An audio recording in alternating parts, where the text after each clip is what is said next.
हार में भी जीत है।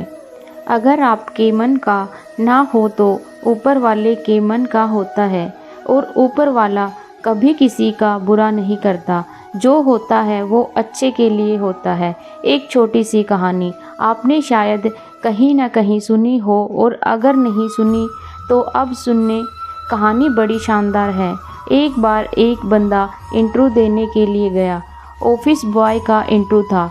जो इंटरव्यू ले रहा था उसने उस बंदे से कहा कि आपका इंटरव्यू हो गया है, अब आप अपनी ईमेल आईडी बता दीजिए, हम आपसे संपर्क करेंगे। इस व्यक्ति के पास ईमेल आईडी नहीं थी।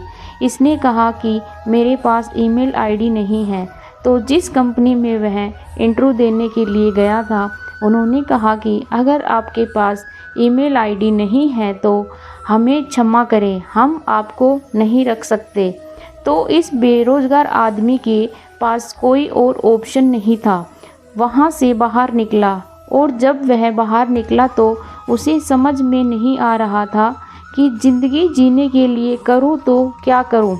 उस समय इस बंदे की जेब में सिर्फ 10 रुपये थे, और वो 10 रुपये लेकर के वह सुपरमार्केट पहुँचा।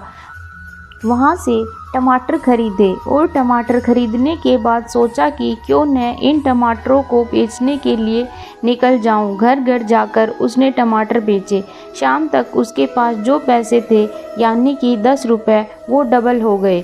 20 रुपये उसे लगा कि ये भी तरीका सही है, और ऑप्शन भी नहीं है, मेरे पास ना कोई और नौकरी है, करूँ तो क्या करूँ।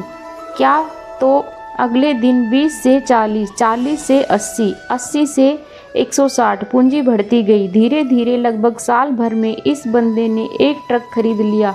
फिर इसने काम वाले रख लिए, वो जाकर सब्जियां बेचने लगे। 5 साल में इस बंदे ने खुद का सुपरमार्केट खोल लिया।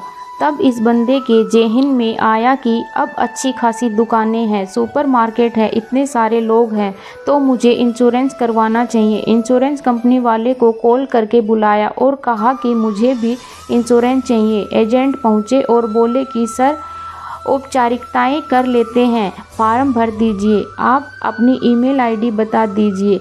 तब इस बंदे ने कहा अगर ईमेल आईडी होती तो आज मैं यहाँ नहीं होता।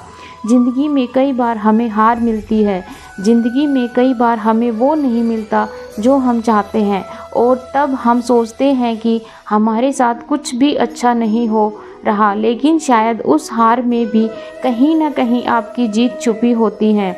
हम आपसे यही कहते हैं कि जो आप में है शायद किसी और में नहीं है। हमेशा याद रखिए, कुछ ऐसा करिए कि दुनिया आपको याद रखे, क्योंकि इतिहास लिखे ही नहीं रचे भी जाते हैं। अगर ये कहानी आपको अच्छी लगी तो वीडियो को लाइक करें और चैनल को सब्सक्राइब करें।